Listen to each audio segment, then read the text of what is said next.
श्री स्वामी समर्थ. मित्रांनो, आपण अनेकदा जीवनात संकटात अडकतो, त्रासात असतो, मार्ग दिसत नसतो आणि तेव्हाच मन एका दिव्य शक्तीकडे वळतं आणि मग नवसाचं रूप घेतं. नवस म्हणजे देवाशी केलेलं वचन, एखाद्या गोष्टीची प्राप्ती व्हावी यासाठी केलेली भक्तिपूर्वक प्रार्थना. नवस म्हणजे केवळ एक मागणी नाही, तर देवाशी एक भावनिक नातं असतं. उदाहरणार्थ, आपण नवस बोलताना बोलत असतो, देवा माझं कार्य पूर्ण कर, मी तुला नारळ आणून फोडेल. माझं मूल सुखरूप होऊ दे, मी तुझ्या मंदिरात दर्शनाला येईल. हे स्वामी, संकटात मार्ग निघू द्या, मी तुमचे नामस्मरण करीन. हे असे अनेक नवस असतात. काही खूप मोठे नवस सुद्धा असतात. शुद्ध अंतकरण हवं नवस बोलताना. मनापासून प्रामाणिकपणे नवस करा. कोणतीही फसवणूक किंवा लोभ नसावा. तुमचं कुलदैवत, गणपती, स्वामी समर्थ, देवी, इतर देवता ज्यांच्यावर तुमचा संपूर्ण विश्वास आहे त्यांच्या समोर तुम्ही नवस करू शकतात. आता हा नवस कसा करावा, घरात राहून कसा करता येतो? तर आधी तुम्ही ठरवा की नवस तुम्हाला कोणासमोर आणि कोणासाठी करायचा आहे.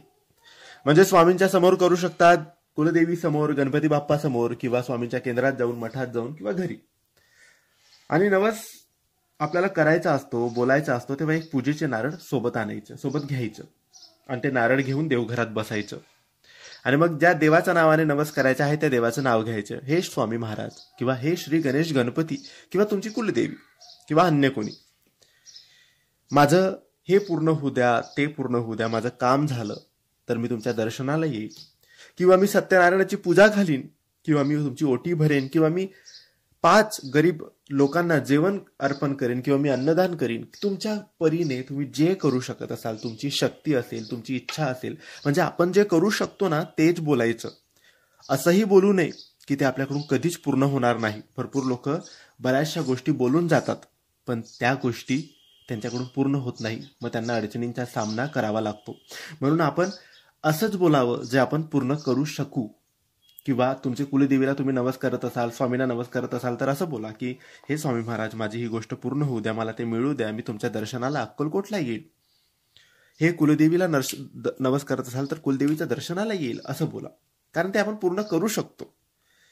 अगरबत्ती, दिवा लावून, नारळ हातात घेऊन तो नवस बोलावा आणि त्यानंतर तो नारळ आपल्या देवघरात ठेवायचा. आणि ज्या दिवशी आपला नवस पूर्ण होतो, आपल्याला वाटतं की मी जे बोललो होतो, जी इच्छा व्यक्त केली होती, तो नवस माझा पूर्ण झालेला आहे, मग तेव्हा आपण तो जो नारळ ठेवलेला असतो ना, तो घेऊन आपण जायचं दर्शनाला. किंवा जर नवस असा असेल की मी इथेच राहून गरिबांना अन्नदान करेन, किंवा 5 नारळ कोणत्या तरी मंदिरात जाऊन दान करेन, किंवा हे ते छोटे छोटे नवस असतात जे आपण घरी राहून करू शकतो पूर्ण. मग अशा वेळेस ते नारळ जवळच्या स्वामींच्या मठात किंवा गणपती समोर बोलला असेल तर गणपती बाप्पाला, कुलदेवीला बोलला असाल तर कोणत्या तरी जवळच्या देवीच्या मंदिरात जाऊन ते नारळ ठेवून द्यायचा. मित्रांनो, हा नवस पूर्ण व्हायला 11 दिवस, 21 दिवस, किंवा काही 1-2 महिन्यानंतर सुद्धा पूर्ण होतात. पण नवस नक्की पूर्ण होतो. नवस, बरेचसे लोक असं सुद्धा बोलतात की माझा नवस पूर्ण होऊ दे, मी हे सोडून देईन, ते सोडून देईन. तर ते सुद्धा सोडायचं मित्रांनो पूर्ण झाल्यानंतर. आता नवस आपण बोललो, नवस पूर्ण सुद्धा झाला, मग तो नवस कधी आपण फेडायचा असतो, किती दिवसांनी तो फेडायचा असतो, पूर्ण करायचा असतो? तर मित्रांनो, आपण तो नवस लवकरात लवकर पूर्ण करायचा, लवकरात लवकर परत करायचा, लवकरात लवकर फेडायचा. किती दिवस हे तुम्ही ठरवायचं. 11 दिवसाचा आत, 21 दिवसाचा आत, किंवा 1 महिन्याच्या आत. जास्त विलंब न करता, एक महिन्याच्या जास्त होऊ नका देऊ, 30 दिवसाच्या वर जाऊ नका देऊ.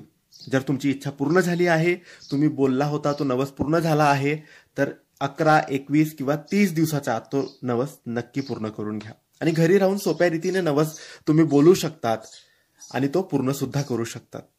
श्री स्वामी समर्थ.